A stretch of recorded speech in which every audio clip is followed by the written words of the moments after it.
महाभारत के युद्ध में कई शक्तिशाली सेनाएं और योद्धा शामिल थे, लेकिन उनमें से एक महत्वपूर्ण दल था नारायणी सेना।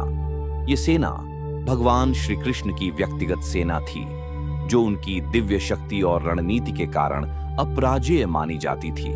ये कहानी महाभारत की उस महत्वपूर्ण घटना को दर्शाती है जब श्री कृष्ण की नारायणी सेना और स्वयं श्री कृष्ण के बीच एक कठिन चुनाव हुआ था।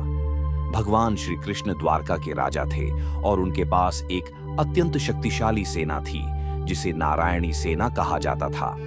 यह सेना सर्वश्रेष्ठ योद्धाओं से बनी थी, जिन्हें युद्ध की हर रणनीति में निपुणता प्राप्त थी।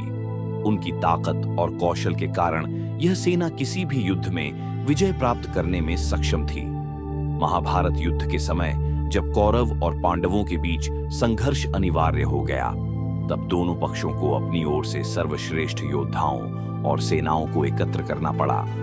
इसी क्रम में अर्जुन और दुर्योधन दोनों द्वारका पहुंचे ताकि श्री कृष्ण को अपनी ओर से युद्ध में शामिल कर सकें। जब अर्जुन और दुर्योधन द्वारका पहुंचे, तब श्री कृष्ण विश्राम कर रहे थे। सबसे पहले दुर्योधन आया और वह श्री कृष्ण के सिरहाने बैठ गया, जबकि अर्जुन उनके चरणों के पास बैठ गया। जब श्री कृष्ण जागे तो उन्होंने पहले अर्जुन को देखा, क्योंकि वे उनके चरणों के पास थे, और फिर उन्होंने दुर्योधन को देखा।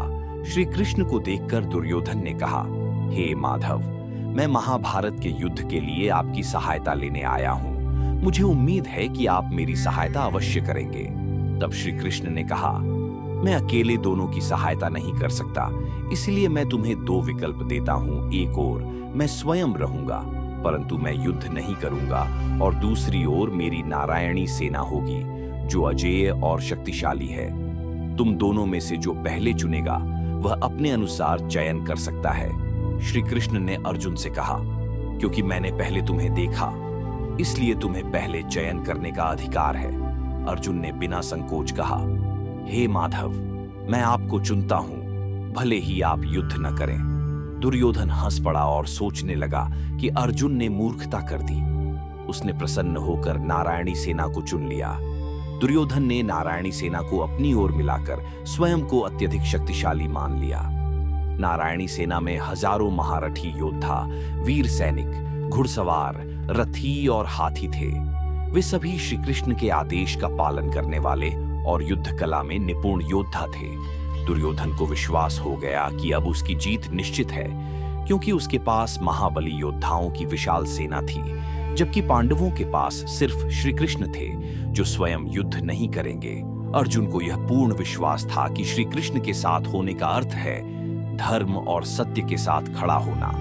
उन्होंने सोचा कि भले ही श्री कृष्ण स्वयं हथियार न उठाए, लेकिन उनका मार्गदर्शन ही पांडवों को विजय दिलाने के लिए पर्याप्त होगा। युद्ध के दौरान श्री कृष्ण अर्जुन के सारथी बने और उन्होंने अर्जुन को गीता का ज्ञान दिया। गीता का उपदेश ही वह प्रमुख तत्व बना जिसने पांडवों को धर्म और न्याय के मार्ग पर अडिग रहने की प्रेरणा दी। श्री कृष्ण ने अर्जुन से कहा, हे अर्जुन, यह युद्ध धर्म और अधर्म के बीच है। तुम कर्म करो और फल की चिंता मत करो। यदि तुम धर्म के मार्ग पर चलोगे तो विजय निश्चित ही तुम्हारी होगी। युद्ध के दौरान नारायणी सेना ने कौरवों की ओर से वीरता से युद्ध किया। उनके योद्धाओं ने कई पांडव सैनिकों को परास्त किया, लेकिन श्री कृष्ण की रणनीति और पांडवों की दृढ़ता के कारण वे अंततः हार गए। नारायणी सेना भले ही अजेय थी, लेकिन श्री कृष्ण के बिना वे केवल एक युद्ध दल थे, जिनमें रणनीतिक नेतृत्व की कमी थी। पांडवों को श्री कृष्ण की बुद्धिमत्ता और नीति का लाभ मिला, जिसके कारण वे युद्ध में विजयी हुए। अर्जुन ने नारायणी सेना के स्थान पर श्री कृष्ण को चुनकर यह साबित कर दिया कि भौतिक शक्ति से अधिक महत्वपूर्ण दिव्य ज्ञान और नीति होती है। श्री कृष्ण ने स्वयं युद्ध नहीं किया, लेकिन उनका मार्गदर्शन ही युद्ध की सबसे बड़ी शक्ति बनी।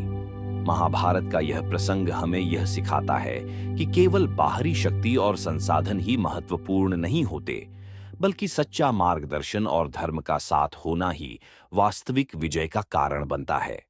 नारायणी सेना और श्री कृष्ण की यह कहानी महाभारत का एक महत्वपूर्ण प्रसंग है, जो हमें बताती है कि शक्ति से अधिक महत्वपूर्ण बुद्धिमत्ता और सत्य का अनुसरण है। दुर्योधन ने सेना को चुना, लेकिन वह हार गया, जबकि अर्जुन ने श्री कृष्ण को चुना और विजय प्राप्त की। यह कहानी हमें यह सिखाती है कि सही मार्गदर्शन और सच्चे गुरु के साथ होने से हर युद्ध जीता जा सकता है, चाहे वह भौतिक हो या आध्यात्मिक।